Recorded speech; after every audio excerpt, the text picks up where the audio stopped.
CBS News Bay Area Afternoon Edition with Ann Mekovic. Right now on the afternoon edition, protesters hitting the streets across the country on this Labor Day. Their call to put American workers first. Thanks for joining us today. Dozens of protests planned as part of a nationwide day of action today called Workers Over Billionaires. So you're going to see marches and rallies across the Bay Area throughout this afternoon. Organizers from labor, union, and advocacy groups say they are standing up for working people. This event in San Francisco started about an hour ago at the 16th and Mission BART station. Ralliers are going to be marching to Dolores Park. The crowd was filled with people in union shirts, carrying signs, protesting everything from budget cuts to ICE raids. We're marching because we know now more than ever we have to have a united movement to fight back. The labor movement has to join with the immigrant rights movement and with every single people's movement in this country and around the world for the liberation of working people from this system. Other protests like this happening today in Oakland, Berkeley, Novato, Albany, and San Jose. Our other big story this Labor Day is certainly the weather. It has been a very warm, long weekend, and our inland spots really feeling that heat today. Let's check in with meteorologist Zoe Mintz. Yeah, another day in the triple digits out there. Whoo, I hope you are all finding ways to beat the heat, maybe heading on over to the coast where it's a lot more comfortable. There was a good amount of fog out there early this morning. This is our time lapse from on top of Sutro Tower. It did not take long into the afternoon hours for that fog to peel back nicely. Although you do notice the Golden Gate, there is still a little bit of that fog, and there might be a little finger of it throughout the afternoon hours, but it honestly shouldn't stop you from soaking up sunshine, and it's not really going to stop the heat at all either. Those temperatures, again, are going to be warm out there this afternoon, if not hot. Coastal communities, this is the warm spots. We're 70 degrees in Half Moon Bay to 77 in San Francisco. Those of us in San Francisco without air conditioning, me included, it's going to be a hot one. Fans are going to be going all afternoon long. North Bay communities and down into the Santa Clara Valley, you'll be sitting in the mid to lower 90s, but the inland East Bay, this is where the dangerous heat will be building. There's a heat advisory in effect just for our inland East Bay communities through this evening, as those temperatures are going to be getting to the low triple digits. So again, heat safety is top priority across those inland areas, or just take a short drive to the coast where you're going to be seeing a lot more of those beautiful beach days. However, everybody is going to see a cool down with cloudier weather just by as soon as tomorrow. I'll let you know what you can expect coming up in just a bit. Back to you. All right, thank you, Zoe. The Labor Day holiday means government offices and banks are closed, the stock market not trading, and most mass transit agencies are running on reduced or Sunday schedules today. Most major stores are open, and many of them having some big sales today as well. The California Highway Patrol out in full force through midnight for the Labor Day holiday. They are on the lookout for impaired drivers as part of the National Drive Sober or Get Pulled Over campaign. A year ago, they made more than 1,100 DUI arrests. Officers are urging drivers to stay sober, plan ahead, and call 911 if you see somebody who might be driving under the influence. In San Jose, the Alum Rock Union School Board voted to take steps to demolish a youth center that was destroyed in this massive fire early Friday morning. Flames swept through that youth center known simply as MAXA, short for Mexican American Community Services Agency. It was once a safe refuge for East San Jose Latino kids and teens, but it closed in 2016. Families packed Saturday's emergency meeting, urging school board members to commit to rebuilding the center for a new generation. We need you to make a public commitment to reconstruction, to ensure the center to be rebuilt and to be safe for kids. The kids still need a gym. They still need a library. They still need a place to go hang out and feel safe. A place for them to go when there's problems at home and problems in the streets. It can't be over yet. So they put this vote to emergency status to bypass the months-long process of putting the demolition out to bid. Next up is going to be approval from the County Office of Education before any work can begin there. Starting Wednesday, you're not going to be able to hear Oakland police on their radios anymore. The department is going to encrypt its radio communications. Police say the move is to protect officer safety, but critics say it cuts off public and media access and is a blow to transparency. Well, the federal government oversees the Oakland Police Department right now. They've been doing so for about 20 years. But some people who live there blame that federal oversight for the department's ongoing staffing shortages. Our Dahl Lynn spoke to a mother in Oakland who is launching a petition to end it. Reports in recent years say the Oakland Police Department needs more than 800 officers to be effective. Right now, they have about 645 officers, but more than 100 are on long-term leave, leaving the force down to about 540 officers. Some residents believe the federal oversight is a big reason for the shortage. It's been a week, and we have over 200 signatures so far. How do you feel about that? I feel great. This Oakland mom hopes to collect 1,000 signatures in her petition to end the federal oversight of the police department. Getting rid of federal oversight and having civilians be in charge of it will help us make the police department we want. Rajni Mondal says the police shortage makes her family feel unsafe. She and her husband raised 2 kids in Oakland. The biggest concern of our neighbors was the lack of police response and lack of police patrol. We were at a street fair, and there was a shooting a block away and everybody's running. Now, I just don't want my kids to have to experience that. She believes a fully staffed police department could prevent a lot of crime. But she says as long as the department is under federal oversight, it'll be hard to attract new recruits. The city reports the police department loses 5 to 7 officers a month to resignations. The top reasons: 1, long commute; 2, heavy discipline; and 3, federal oversight. The last 2 are directly tied to that oversight. Rajni says after 22 years under a federal monitor, it's time to end it. There's accountability through multiple layers, and then also, as I said, there's a civilian accountability that's working in parallel with them. So they're not, the police department is not policing itself on its own. We actually have civilian oversight over it. But supporters of the oversight say the Civilian Police Commission can't replace a federal monitor.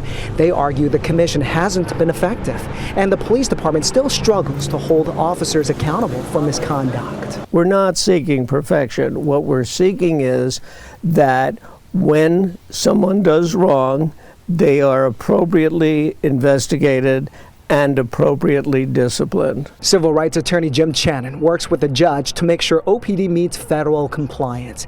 He represented plaintiffs in the 2003 Riders case, a group of officers accused of planting evidence and abusing their power, which led to the federal oversight. Let's get in compliance and let's end this thing. I want to retire, but I'm not going to do that when they're not in compliance. I've spent, a number of years working on this, and I don't intend to stop now. OPD is still out of compliance on 3 items, but Jim believes the department is close and could regain independence soon. I believe that the NSA will end either the end of this year or the very beginning of next year. Rajni hopes he's right because supporters and opponents agree on one thing. This has gone on way too long. We love Oakland. There's so much awesome stuff here, and this is home. So I'd rather help make my home better than move away. Rajni will keep collecting signatures until December. That's when she'll submit her petition to the federal judge who's overseeing the police department. Some other headlines we're following today. Expectations are growing that Chicago could be the next city to see National Guard troops on its streets. But the governor of Illinois calls President Trump's methods to crack down on crime an invasion. Homeland Security Secretary Kristi Noem confirms plans to send more ICE agents to the city, expanding federal immigration efforts. The governor insists federal troops don't belong in Chicago unless there is a true emergency. A 6.0 magnitude earthquake struck eastern Afghanistan late Sunday, causing widespread damage, destroying entire villages. Afghans continue to search through the rubble, hoping to find some of the people still missing. The Taliban government says about 800 people were killed and more than 2,500 injured in that quake, which hit close to Afghanistan's border with Pakistan. In a statement, the Red Cross said rescue support, emergency health care, food, and clean water are among the area's many immediate needs. Still ahead here at noon and streaming on CBS News Bay Area, the Golden State Valkyries pushing for a playoff spot. The weekend wins, moving them closer. After 75 years here in Oakland, Fairyland is ready to celebrate. We got everything in store for today and hopefully the next 75 years as well. Well, an Oakland classic is hitting a magical milestone today. Children's Fairyland celebrating its 75-year anniversary, bringing families along for all the fun. Kevin Coe has a look inside. Humpty Dumpty sat on this wall, and Humpty Dumpty has not taken his great fall for the past 75 years. That's because he's here in Fairyland, an Oakland institution that has persevered for more than 7 decades. Today is not just about celebrating this rich history, but also, hopefully, looking ahead to the next 75 years as well. Bubbles filled the air at the 19th Street BART station, where a parade kicked off the 75th birthday party for the longest running storybook theme park in the country. This is Levi and Poppy. Can you wave hi? Jacqueline Green is celebrating this historical day with her kids, carrying on her own family's history and traditions. My grandmother was part of the founding team of Fairyland, and my mother was a character here. She was Alice in Wonderland. My sister was Alice in Wonderland, and I got to be Becky Thatcher in 5th grade. Fairyland has been a long-standing source of creative inspiration, not just for kids, but also, apparently, Walt Disney.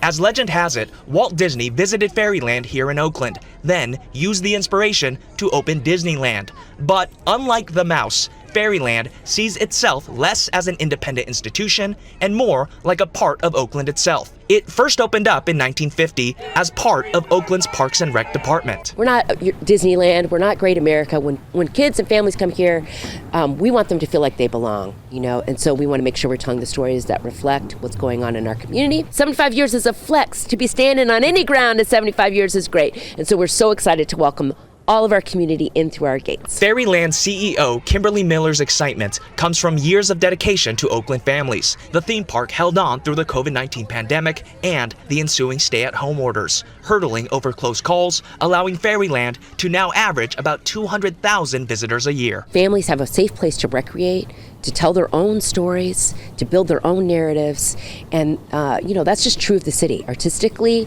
Oakland is the home of so many amazing artists, and we want to make sure that we're saving that home. It's also about saving history, whether it's the 75 years here by Lake Merritt or a personal piece of history many Oaklanders carry on today. As a young student, I had 2 little boys, single mom, and I brought them here to Fairyland, and I would sit on a bench and they would have a great time while I studied. Whether you're the mayor or Jacqueline Green, Fairyland has always been a reminder that magic is never too far away. To be able to share the memories with my kiddos is a dream come true. So we're so happy to continue to celebrate and support Fairyland. We absolutely love it.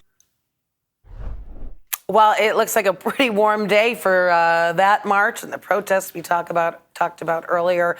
Taking a live look outside, you can see the Golden Gate Bridge there on the right and a layer of fog. But yeah, it's just been warm all around the Bay Area.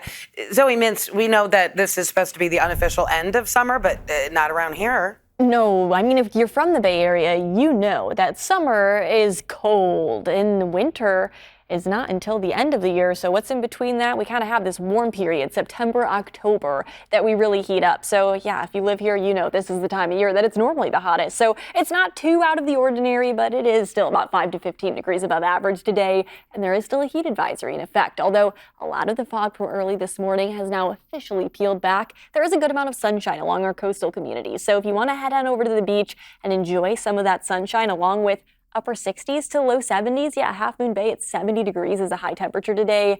That's gorgeous. 77 in San Francisco. That's getting hot out there. But the real heat building across our inland communities with triple digits from Livermore up to Concord. You're going to be in the upper 90s down into the Santa Clara Valley, mid to upper 90s also in our North Bay communities. Again, well above normal. So today, any outdoor activities, please, please, please practice heat safety. By tomorrow, though, I just kind of want to show you the lack of the deep and dark pinks. These are tomorrow afternoon's high temperatures. You can already notice a significant cool down, especially inland, where those highs are going to be about 10 degrees cooler, sitting in the low 90s, down into the Santa Clara Valley, mid to upper 80s, along with our North Bay communities, and along the coast are going to be in the upper 60s. So the biggest cool down will arrive to our inland communities, but even the coast, you are expecting slightly cooler, cloudier, and windier weather to arrive starting tomorrow and continuing through the later parts of this week. The biggest issue with that is not only is it going to bring us a cool down from 5 to 15 degrees above average today to very seasonable conditions. It's also going to lower the heat risk. For heat-related illness, our inland communities have that highest chance, but by tomorrow, you'll already notice it backing down to that moderate category as those wind gusts begin to pick up, ushering in that onshore flow anywhere from 20 to 30 miles an hour. And as that low pressure system moves overhead, ushering in those cooler temperatures, it's also going to bring in the very slight potential for isolated wildfire danger across our North Bay Mountains. So an isolated thunderstorm producing dry lightning across our North Bay Mountains tomorrow is going to be an issue, but then cooling down with below average weather returning by the later parts of the week. Back to you. Thanks, Zoe. The Golden State Valkyries finished the weekend with 2 wins. That means they are that much closer to becoming the first WNBA expansion team to make the playoffs. Next up, the Valkyries facing the New York Liberty. That game tomorrow. Coverage starting at 6:30 on Pix Plus. It is officially Seahawks week for the 49ers as they get ready to head to Seattle for their opening game. Vern Glenn has more in today's Red and Gold Report. This is the Audi Red and Gold Report. Now, the 49ers will carry 4 running backs on the opening day roster. The group dealt with a number of injuries in camp. But the most important thing is that Christian McCaffrey is healthy and ready to go. It's been great, man. It feels so good to have, real football back and play the sport the way it's supposed to be played. CMC appeared in only 4 games last season. He was held out of the preseason, but his teammates have seen enough during camp to know that he is back to 100%. Christian looks fantastic. I mean, he looks like offensive player of the year, Christian. Treating every play like it's his last, playing with his hair on fire. It really motivates the guys when you got a generational talent like that brings it to work and in practice every day. With the Red and Gold Report, I'm Vern Glenn. Still ahead, the jackpot keeps on climbing. We're going to take a look at your odds of winning the Powerball.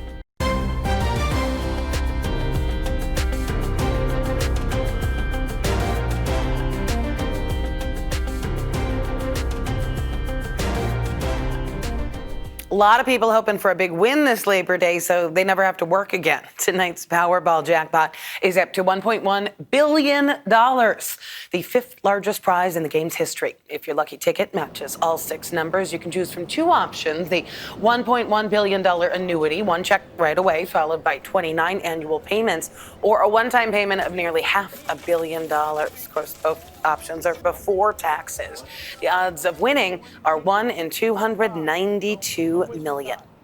Coming up, we're gonna have a special birthday celebration for one of Cal Academy's most well-known residents. How you can take part.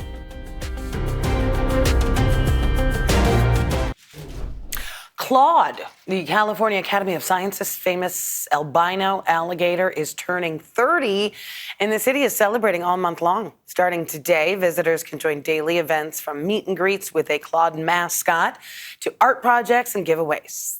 On the 14th, there's going to be cupcakes and a global live stream before Claude's big day on the 15th. That is it for the afternoon edition. Remember, we are streaming 24/7 on the free CBS News app. Just choose Live and then Bay Area.